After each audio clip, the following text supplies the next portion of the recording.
This video is about quadratic equations and specifically solving quadratics using the factorization method. To fully understand what's happening when we solve a quadratic, we first need to know that a quadratic actually represents a curve called a parabola. This parabola may go through the x-axis. And when we solve the quadratic, what we're finding is the points on the x-axis where the parabola passes through it. These are sometimes called the roots. So if we're asked any of these three things, to solve, to find the roots, or to find where it passes through the x-axis, we're being asked to solve the quadratic. So we're going to have a look at how we can solve using factorization. So here's our first example. Solve x squared plus 8x plus 12 equals 0. Now, just before we begin to actually do this, I want to point out something very important about solving quadratics. I can only solve a quadratic equation if it's equals to 0. And if the quadratic isn't equals to 0 at the beginning, I must sort that out first before I can factorize and solve. In this case, it isn't a problem, so I'll proceed. I start by factorizing the quadratic as normal. At this point in the video, pause, factorize yourself, and then check and see if you're correct. If you're a bit hazy on how that works, go back and watch the video on how to factorize quadratics.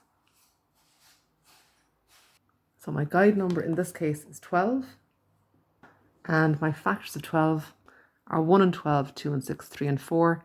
I'm going to go with 2 and 6. And so I'm going to rewrite my quadratic as x squared plus 2x plus 6x plus 12 equals 0. And now I'll factorize, which will first of all give me this line. And my final line of factorization is x plus 6 by x plus 2 equals 0. So up until this point, it's no different to factorization. I've done the exact same thing that I would normally do. But now I've got an extra couple of steps that are going to give me my solution of the quadratic. So at this stage, you can see that I have a statement that these two brackets are going to multiply to give me a result of 0. But if you think about the only way that I can get a result of 0 from the product of two values, it's when one of those values is 0. So one of these brackets, or maybe both of these brackets, must be equals to 0 in order to get a result of 0 when I multiply them. For the purposes of quadratics, I treat it as if both brackets are 0. So I allow the first bracket equal to 0, and I also allow the second bracket equal to 0. And I write both of these statements down.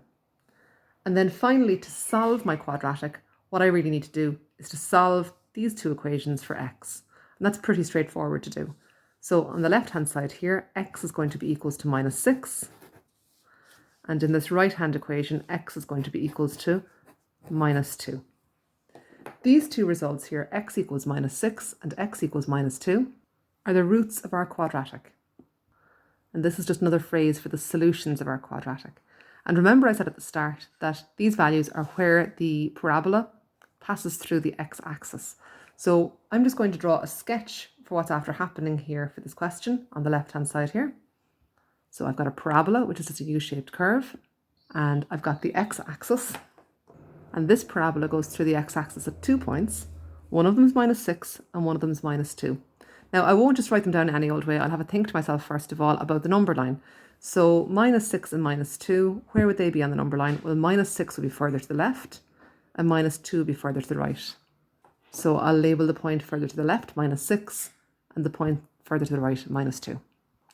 I won't go into any more depth with this particular quadratic sketching business just yet, but it's a really good idea for yourself just to make the connection between what you're doing in your solving and what will be happening later on with parabolas, to, as you solve, just draw a quick sketch, just to make that link. These solutions represent values on the x-axis.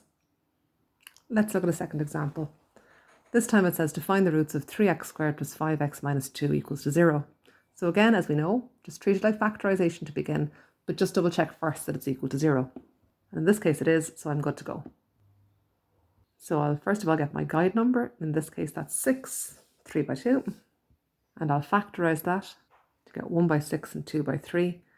Now be careful here, because it looks like both of these will make 5, so it looks like they're both acceptable.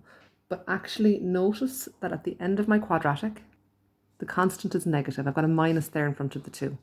And that tells me that the signs of whatever I choose have to be different.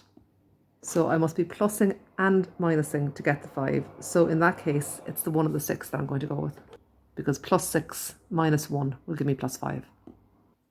So I'll write my quadratic as 3x squared plus 6x minus 1x minus 2 equals to 0. and I'll factorize. And this is how my final line of factorization should look.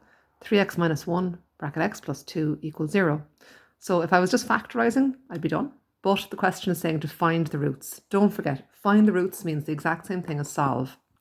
So I need to figure out at the end of this what x is going to be equal to. Okay, so like before, I'll take each of my brackets and let them individually equal to 0. So I have 3x minus 1 equals to 0 and x plus 2 equals to 0. And now I'll just take these as two separate equations and solve them. A little bit more work for the one here on the left. I'll have to bring the minus 1 across first of all to get 3x equals 1, and then divide by 3 to get x equals 1/3. And then for the second one, it's just going to be simply a case of x equals to minus 2.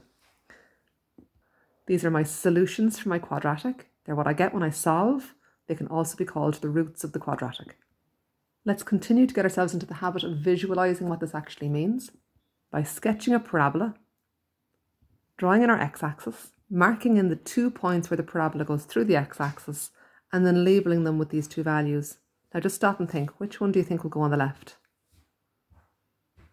In this case, because this is a negative number and they go further to the left, -2 is going to represent this point here. And the 1/3 will go on the right. The first 2 examples that I've done are very standard looking quadratics. I've got an x squared and x, a number equals 0 in both cases. But sometimes you might have a quadratic like this. 5x squared minus 10x equals to 0. And I want to solve this to find its roots. Now, you might think that this is not a quadratic because it's a slightly different setup to the previous examples, but it's actually a quadratic. And the way that I can tell is because it has this squared at the start of it. So I'm actually going to end up with a very similar situation to the previous examples. I'm going to have 2 solutions and I'm going to be able to sketch my parabola. How do I get to those 2 solutions? Well, I don't need to do guide number. And you can see that because there's only 2 terms. This is really just a basic factorization question where I take out the common factor. So I look at 5x squared minus 10x and I'll think, what do they have in common? Well, 5 and x go into both of them. So I'll factorize that out, leaving x minus 2 in the bracket. At this point again, I let both parts of my factorization equal 0, and I'll solve both of these small equations. So for the first one, the 5 can come across and divide, and I'll get x equals to 0. And for the second one, the minus 2 can just come across, and I'll get x equals 2. So in this case, the roots are x equals 0 and x equals 2. Again, it's just nice to visualize what's actually happening with this. So again, I'll draw a parabola and I'll draw my x-axis. I'll mark in my 2 points and I'll assign one of these values to each of the points. So now, which order do you think they should go in this time? Well, 0 is further to the left of the number line, so this point here should be 0. So the roots of the quadratic are 0 and 2, so the parabola meets the x-axis at the values 0 and 2.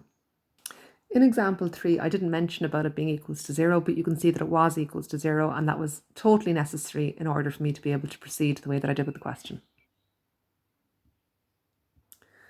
So example 4 says to solve the quadratic x squared minus 16 equals to 0. Again, this looks a little bit different to previous examples. You might recognize what type of factorization this is. Take a moment to have a think.